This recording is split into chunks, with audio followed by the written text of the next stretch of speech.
Praise the Lord. Welcome to DYD. I'm Lady Pamela Price. Listen, we have been talking about what? Moral standards. Yes, God has a standard of how we should live. There is a what? Right and wrong. Yes, and there is a good and a bad. Yes, it is. Huh? We have a character. Yeah. And so anyway, we're going to kind of go back in. We're on part 4, and let's see where we are at and all. I had been going over chapter 21 concerning the laws that God had gave to the children of Israel, right?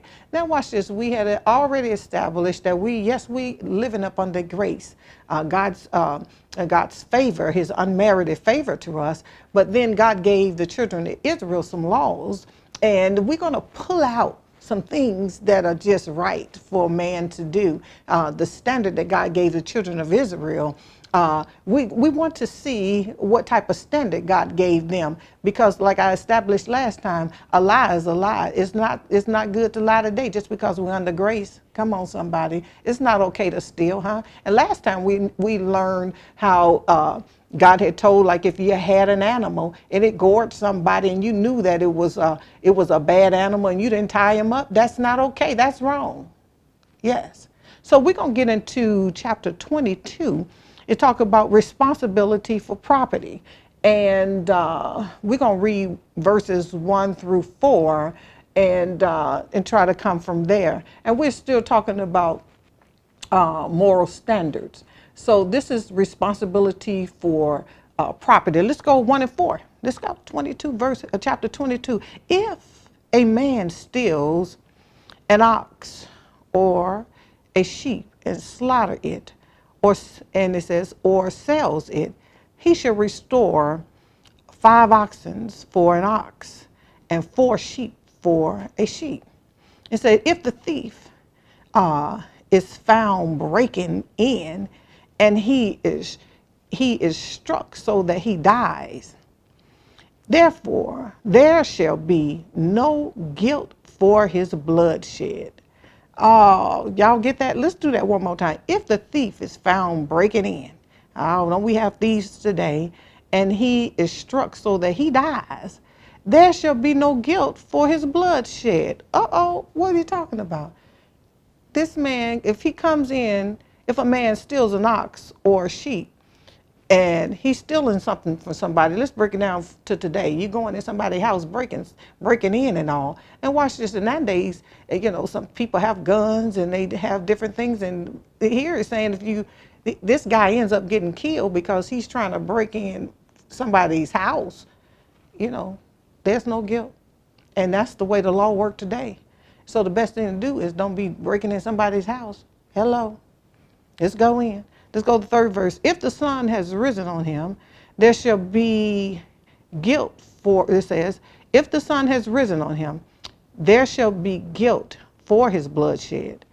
He shall make full restitution if he has nothing. Then he shall be sold for his thief. It says, if the thief is certainly found alive in his hand, whether it is an ox or a donkey or sheep, he shall restore double. Hey, you get caught, you're going to have to pay double fold. You're going to have to pay. You wrong. Yes. You have to give an account for that. Let's go to, I'm going to jump a little. I'm just trying to give you an understanding. Responsible for property. You steal something from somebody, you wrong. Yes, come on, somebody, that's wrong. And that's what he's trying to say in these scriptures. It's wrong. And God is trying to set the moral standard. Hey, what is right and wrong? So it's, because sometimes people they want to act like they don't understand what's wrong. Yeah, it's wrong to go steal somebody's animal and that ain't yours. And then slaughter it and make bacon and make eggs and different things. Somebody's chicken you done stole. And no, that's wrong. Let's go in. And then on the next one here is talking about the moral and ceremony principles. So this one, we're going to read verses 16 through 31. It says, if a man entice a virgin who is not betrothed or engaged, it says, and lie with her, he shall surely pay the bride price for her to be his wife. What he's saying, what's going on here? We know today we got a lot of, people just sleeping with different ones without being married. They didn't play that back in the day. It says, if you gonna do that, you gonna pay for her. Oh, did y'all get that? If a man entice a woman he is not engaged to and he ain't never married to, he says, and lie with her, he shall surely pay the bride price for it. Oh no, you gotta pay for this. Pay the bride price for her to be his wife. Oh yeah. And they say, if her father utterly refuses to give her to him, he shall pay money according to the bride price of virgins. Oh, you still got to pay the money for this. You done messed up. You can just sleep with the girl like that back in the day. That wasn't going to happen. And you know what? It shouldn't just be easy today. Marry him. Let's go to 18th verse. You should not permit a sorcerer to live. Woo, let's talk about it. You say sorcerer? This is somebody that's a fortune teller and reading fortunes and all, witches and different things like that. The Bible said, now I'm just preaching the word here, because we Christians here. This is what the word says, you should not permit a sorcerer to live. Back in the day, they would kill him. Let's move in. 19th verse, it says, whoever lie with an animal should surely be put to death. Woo! Anybody sexually lying with an animal, the Bible said back in the day, they would put them to death. He who sacrificed to any god except to the Lord only, he shall be utterly destroyed. Back in the day, they would, listen, if you were going to worship something, another god, the Bible says you should be utterly destroyed. Listen, the children of Israel, they were not supposed to do that. Let's move in. 21st verse. It says, you shall neither mistreat a stranger nor oppress him, for you were strangers in the land of Egypt. What is he saying here to them? He's saying, listen. You should not mistreat a stranger, somebody coming in, a foreigner. You know, listen, you shouldn't mistreat them. How about being nice to them? Why? Because you remember when you were a slave yourself, huh? When you were slaves to the Egyptians, huh? That's what he's saying. You're supposed to treat them right with love. That's what he's saying to them. Let's move into the 22nd verse.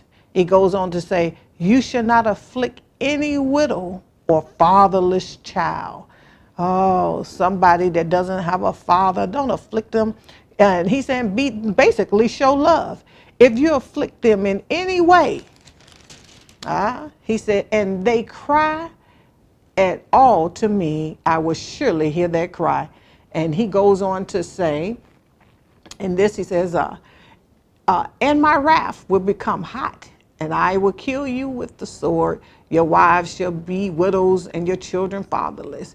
He telling them, listen, remember where you came from. If you lend money to any of my people who are poor among you, you should not be like a money lender to him. You should not charge him interest. You know, sometimes we lend money to people. Sometimes we saying, listen, if your friend just saying, can I borrow $5 from you? Listen, don't say, you know, that's going to be $6 when you give it back because, you know, I gave it, you know, I'm loaning you some money, I'm going to charge some interest. No, don't do that. Let's get back in. He says here, if you ever take your neighbor's garment as a pledge, you shall return it to him before the sun goes down. For that is his only covering. It is his garment for his skin. What will he sleep in? And it will be that when he cries to me, I will hear, for I am gracious.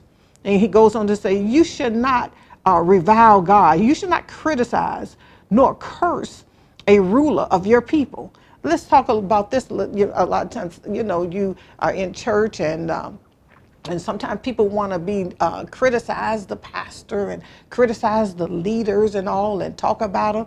He said, listen, don't you be reviling or criticizing God. And listen, you shouldn't even do that about your leaders. Be careful how you put your mouth on them. Don't put it on them and especially making moves to attack or cause problems. All right?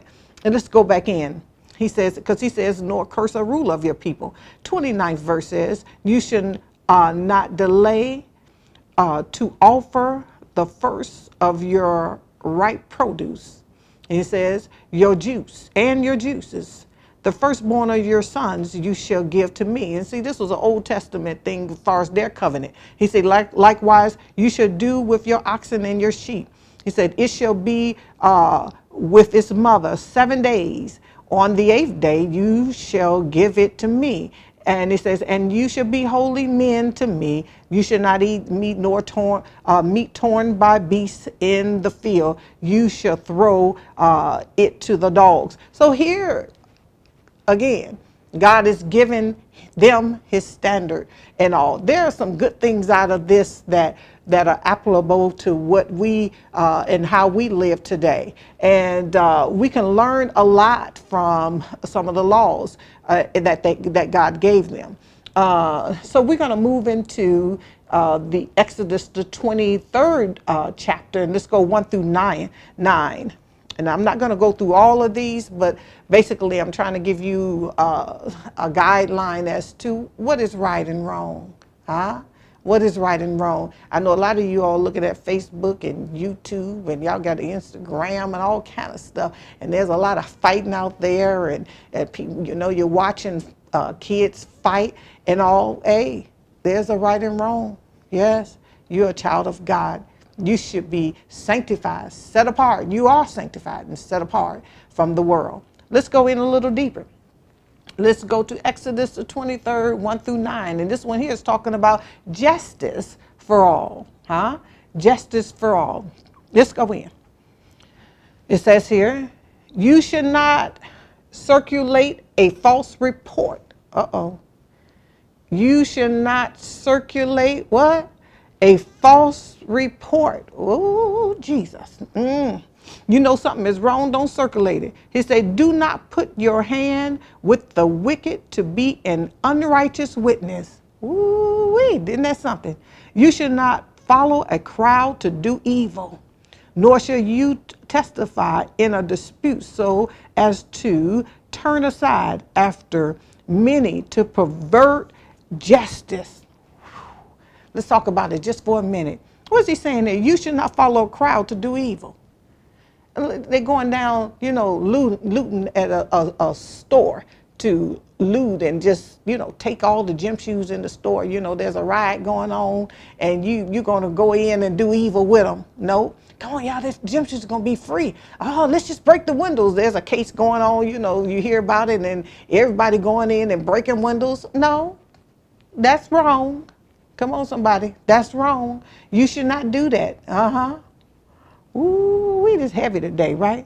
And I like that one earlier. It said, don't circulate a false report. You may have a friend and they telling a lie on them. Girl, you know, she stole my money. You don't even know if she stole your money. You may have lost your money. Come on. It may be a false report. Now everybody thinking somebody else that person is a thief. You got to be careful what you circulate. Make sure that is correct. It may be false. 2 weeks from here, you may find it in your pocket. So you got to be real careful before you lay that on somebody. And this is what God is saying, justice for all. Be careful how you're doing things. Is it right? Let's go in a little deeper. It says, number 3, you should not show partiality to a poor man in his dispute. What is it saying here? It's saying just because somebody poor don't mean they right. Oh, you know, he don't have no money. We just gonna go ahead and agree with him. No, let's always try to do what is right. If he wrong, he wrong because he stole somebody's candy over there because he ain't got no money. No, but he wrong. You shouldn't steal. Just ask for it. Let's go in a little deeper.